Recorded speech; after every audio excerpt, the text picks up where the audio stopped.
You're listening to the Infinite Banking Mastery Podcast. Did you know that you could build a tax-free pool of wealth that's liquid and accessible all your life while building your retirement nest egg? Gain full control of your financial future and stop relying on the government and banks. The wealthy have already discovered this wealth-building secret. Now it's your turn to get financially secure without following the conventional wisdom that keeps you in debt to banks. Now here's your host, Valerie LaRocque. Hello, everybody. Welcome back to the Infinite Banking Mastery Podcast. Hope this last week has treated you well. Can't believe we're already into the first week of February. Time sure flies. Well, some of you might be out there feeling ready to implement the infinite banking concept. And you are wondering, should I use an index universal life policy to begin the process of becoming my own banker, the process of infinite banking?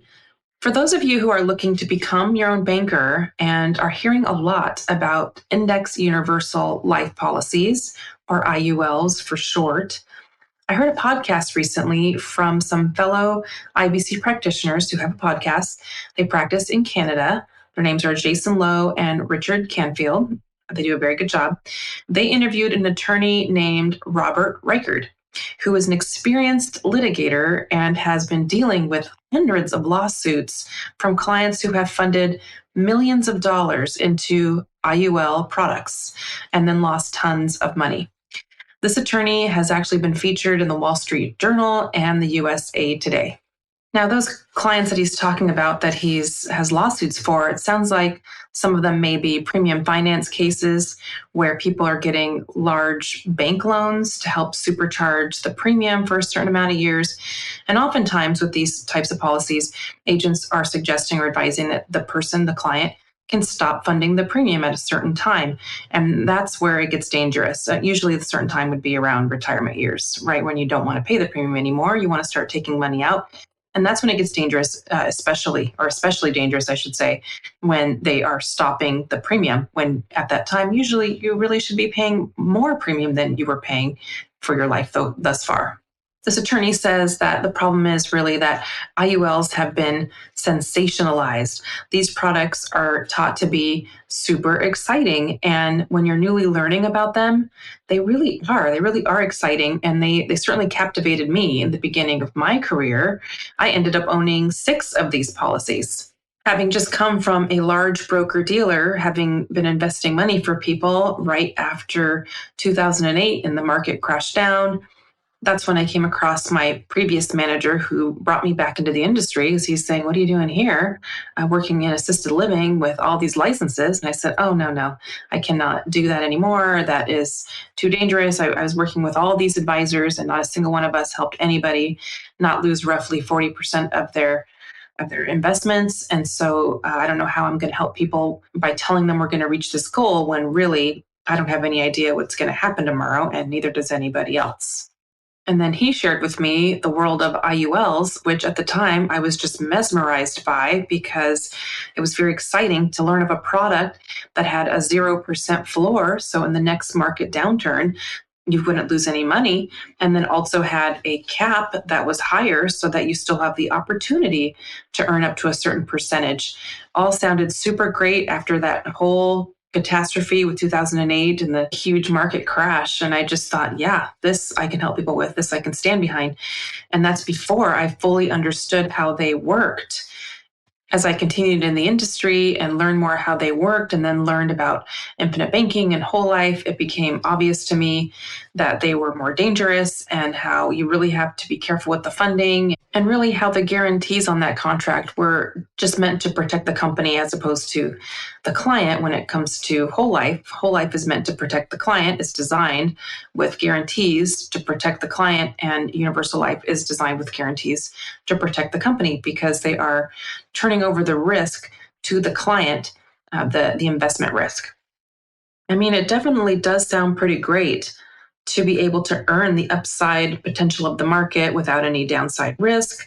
I mean, that's cool. It's only not so great when it's a life insurance policy. And as you get older, now those internal costs are starting to go up. They are basically a ticking time bomb. And I know I've described this structure before, but let me say again that an IUL is built with basically an annual renewing term inside. So an annual renewing term that is paired with a savings account. For those of you who don't have a super strong understanding of term, I'll go ahead and explain that some more. So term insurance is usually what people acquire when they want the least expensive form of coverage. So it allows them to buy a larger death benefit. And people that buy term oftentimes think, well, I only need it for a certain time period. I need it while the kids are young or while we're growing our assets. So common time frames are 10 years, 15 years, 20 years, 30 years, that you would lock the term policy in place with a level premium. So your premium does not go up. It just stays the same for however many years that you lock in that price. But once that term period ends, and now the end of your 20-year term, now it's year 21, most companies allow you to continue the policy. It's just going to go up in price. It will go up in price a lot. So I have clients who receive a letter from the company saying, hey, your term insurance term is up and now this is going to be your price. We're going to go ahead and draft that on your next payment period or your next draft date. And they freak out because it is a lot more than what they've been paying.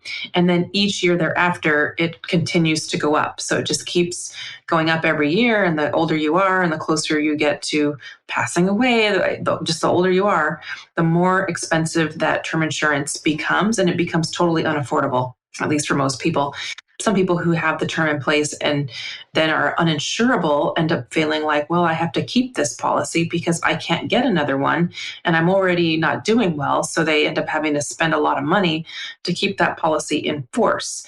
Well, having something like that that's renewing and increasing annually the internal costs is not what you want to have with your life insurance policy, because as you age, the costs are just increasing exponentially into your elderly years.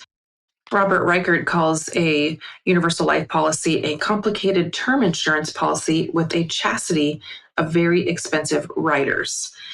And an example that he gave, he said that one of his clients that he was helping, that the cost of insurance on his policy for a year was $16,000 and that the fees and expenses were $94,000. As you get older, they get more and more expensive and totally unaffordable. And so that's just, when you're able to see the cost like that, that's what a universal life policy allows. That's one of the reasons why they created it, is so that they could pull apart and make it more transparent so you could see what's happening behind the scenes, what's happening within that life insurance policy, what are the different costs and where's the growth. And it was all stripped down so you could see each part of the policy and how it's functioning.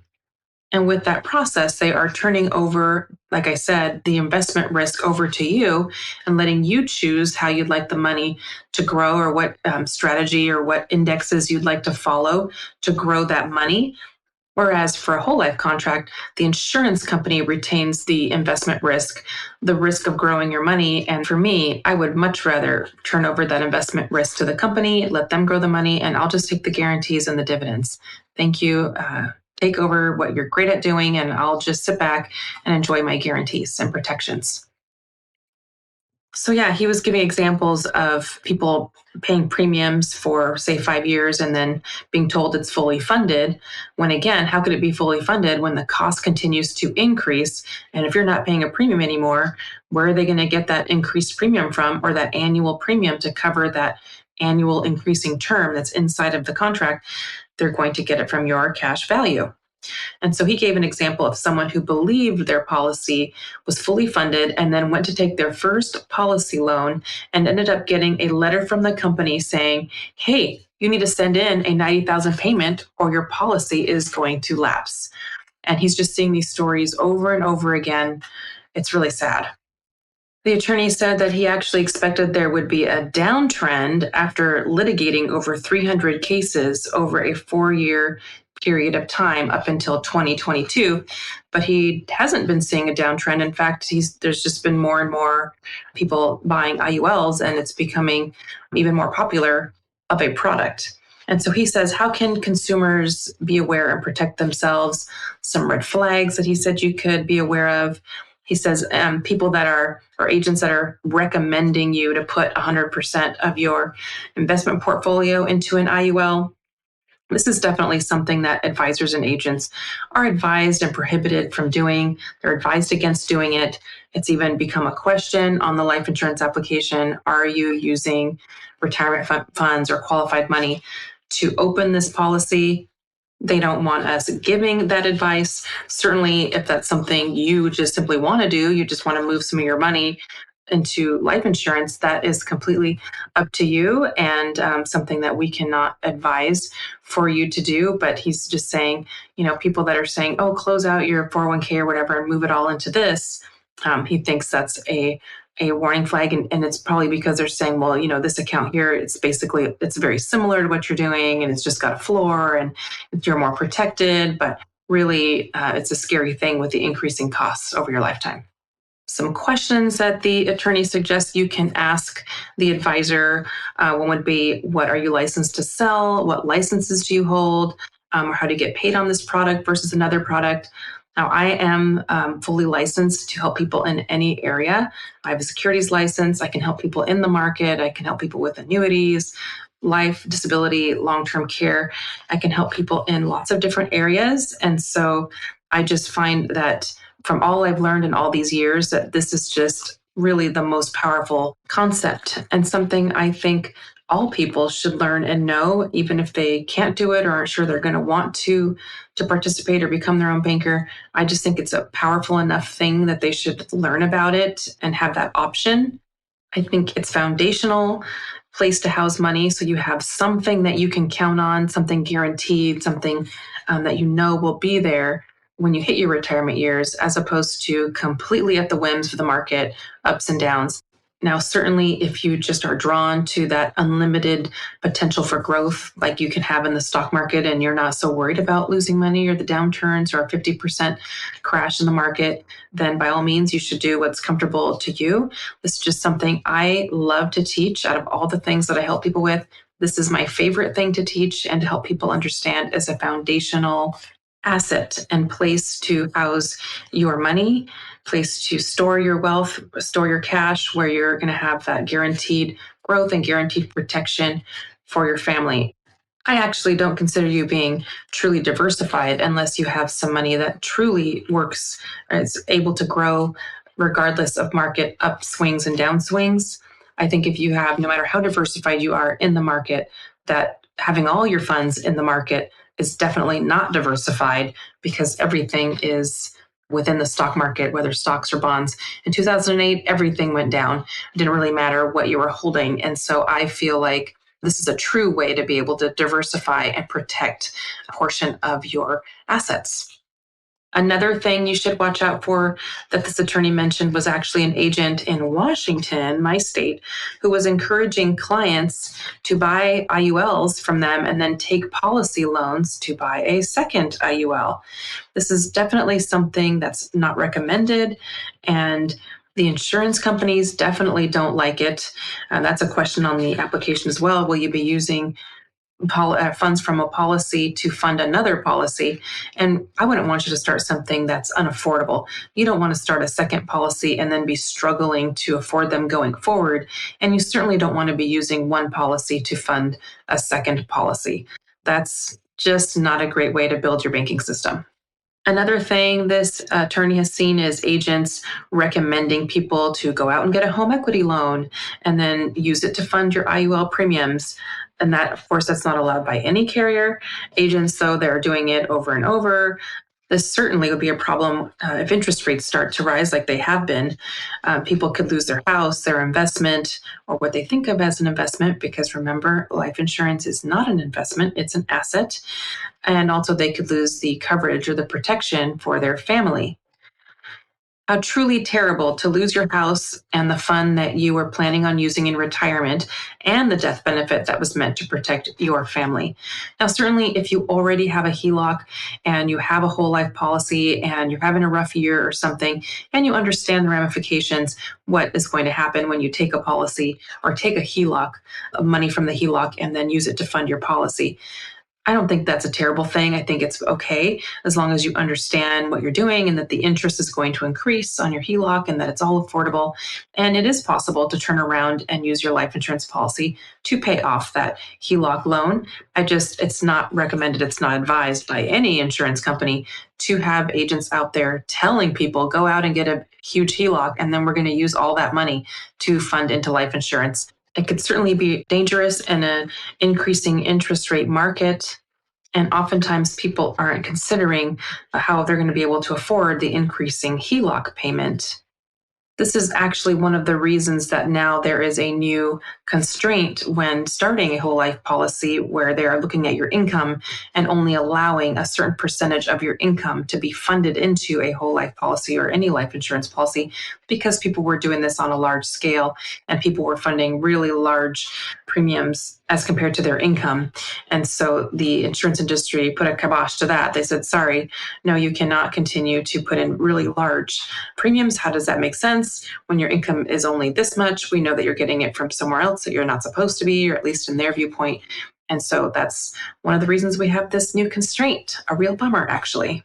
Apparently, there are also some agents out there recommending IULs as the first thing a client should do. That's an irrevocable life insurance trust.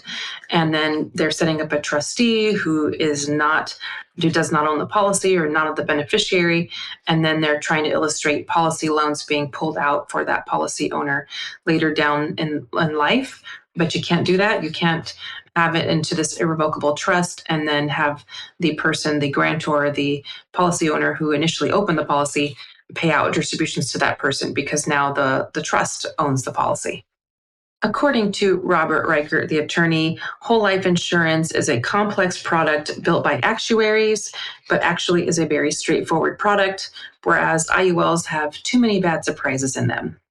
There are, unfortunately, lots of people out on TikTok and YouTube and social media selling IULs and talking about life insurance, and that work in multi-level marketing businesses, which actually is even worse in my opinion.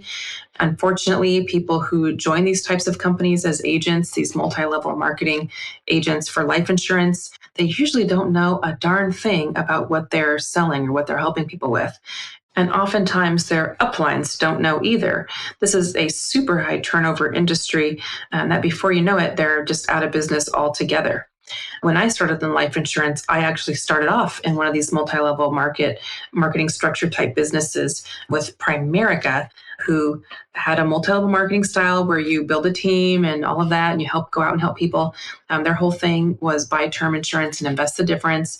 That's where I started. And at the time, I did learn about life insurance, about term insurance, but that's really all that I really learned. And then as I quickly learned that nobody wanted to talk about dying, I went out and got licensed to help people with their retirement accounts and investment accounts, which they had a very, very limited selection of things, like basically 3 funds that you could invest in with that company. I read everything, I learned everything I could, and then I talked to my uplines, I called the company, and nobody could answer any of my questions. And I'm like, wow, how come I can't ask my upline, or how come the agent service line can't help me or answer my questions? Certainly lost a lot of confidence in helping people with those products, thinking, does anybody really know how anything works? Or is anybody here able to answer any of my questions? That seemed really crazy to me. So I definitely have firsthand experience working in one of these companies and realizing how little my team or my customer service rep for agents really knew about the products and how to help me help clients. And I had been in the business for about 7 years before I even realized or really learned universal life, what was going on, how the products worked, and then learned whole life. So it takes a long time, and a lot of people aren't even in the business that long before you understand how things work and really learn about it. And again, it's just a really high turnover business. So some people don't make it long enough to really even get a chance to learn how things work correctly. Well, I hope that this was useful information for you while you're out there trying to figure it all out. And if you are trying to figure it out, I would suggest connecting with an IBC practitioner from the Nelson Nash Institute who has been studying this day in and day out for years. In my case, over 13 years. I would work with a practitioner you can trust, someone you like, someone that you feel is looking out for your best interest, and continue your learning from there. I can tell you also that we would all like you to have read Becoming Your Own Banker by Nelson Nash before we go into teaching you the concept. This will help you with a foundational understanding that we can then build on. But simply trying to piece it all together yourself by means of different social media channels or videos is more likely to confuse you, and also is a place where you can get bad or wrong information.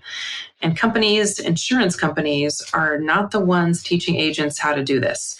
So calling a company and asking for help with infinite banking or an infinite banking policy, you aren't likely to get someone who knows what you're talking about, or if you do, the policy is not likely to be designed well. And the company probably won't even know what you're talking about, depending on who you get on the phone. So if you're feeling ready and you would like to partner with me as your coach, feel free to reach out to me at valerie@alphaomegawealth.com. I would love to meet you and learn how I can help you. Thank you so much for listening. I hope you have a great week. Take care.